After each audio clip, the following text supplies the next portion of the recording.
So God did exactly what he needed to do to work in Joseph's life. But please hear me, the dream is not the destiny. The dream is just to get you started on your character test.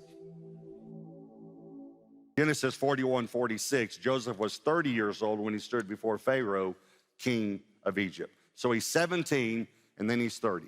And I want to tell you again, these tests, by the way, some of these tests are going to be after he's 30, some all the way up to when he's 45 years old. So they continue, and they continue the rest of your life. I promise you, please, please, please hear me. We take tests because our character is the foundation for our destiny. You will never have a larger destiny than your character. Never. All right, so here's number one, first point. God has a dream for you. The first thing you need to know is God has a dream for you. Jeremiah 29:11, for I know the plans I have for you. In other words, God has a plan for your life, declares the Lord. Plans to prosper you and not to harm you, plans to give you hope and a future. God has a dream and a plan for everyone. He has a plan for your life. He has a plan for you. And I want you to know that God's dream is bigger and better for your life than your dream is. I promise you. Now, I could back that up with over 100 scriptures. That's easy to back up.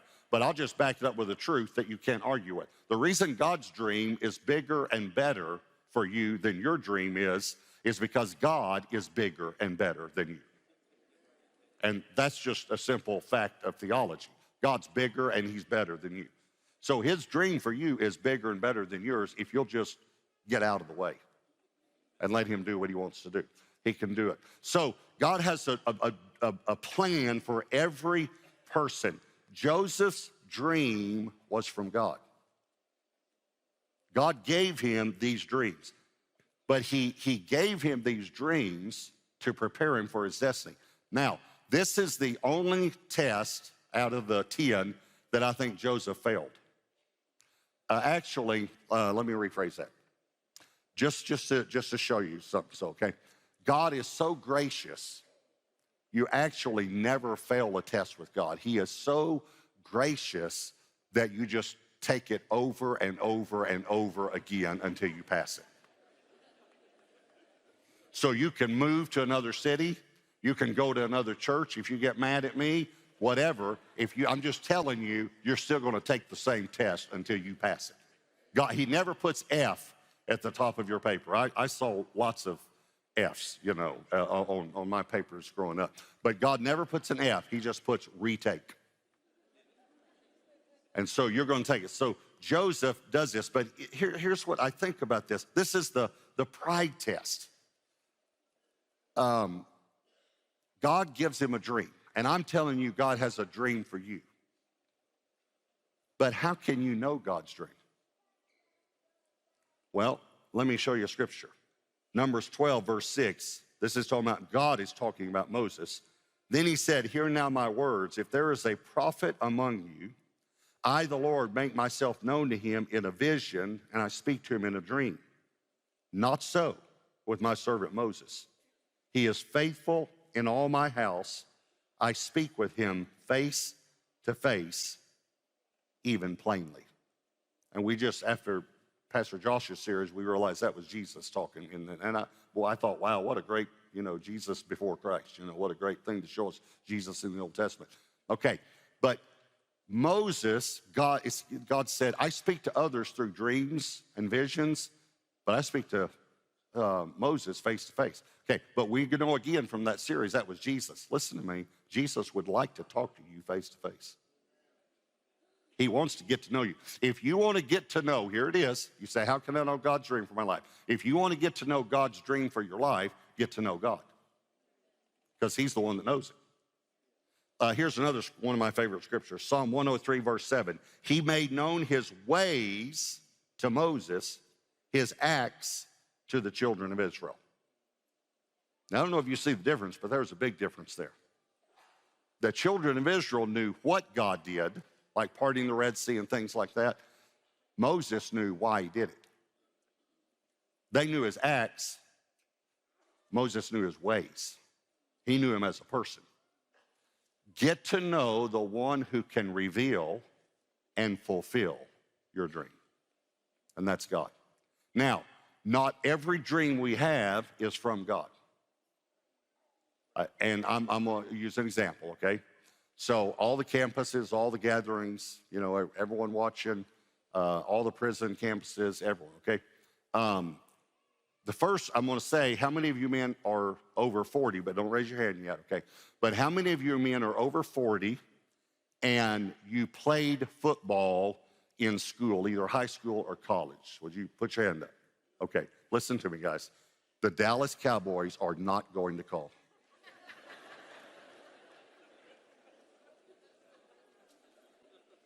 You can give up on that dream, okay? Now, possibly, if you've already played in the NFL 20 years and you're in great shape, they might. But if you haven't and you're in normal 40-year-old shape, they're not going to call, okay? So, all right. But God does have a dream for you. Here's number 2. Don't brag about it. This is how you pass the pride test.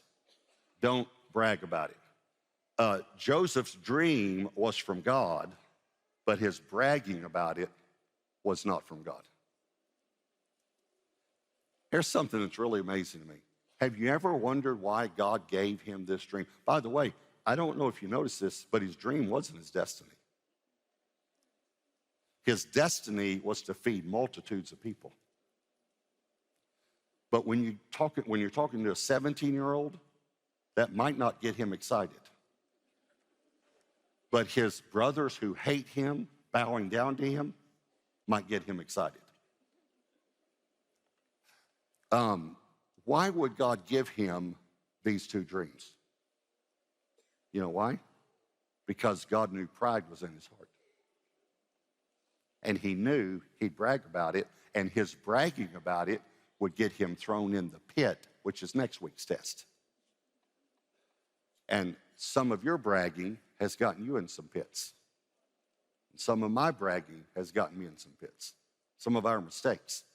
So God did exactly what he needed to do to work in Joseph's life.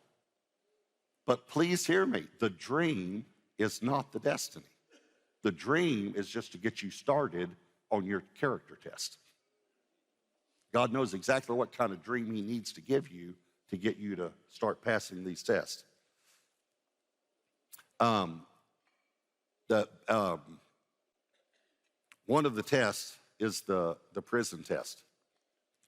And I just really felt strongly to say, because, you know, we're in 450 prisons, 45 states. But I just wanted to say to every man and woman in prison, you have not forfeited your destiny. You've not forfeited. And the reason is God knew you before you were born. So he knew you'd make some mistakes. But you still have a destiny from God. And not only do you have a destiny from God, here's what else I like to say. You have a family, and that's called Gateway Church. You are part of our family. You're part of our family.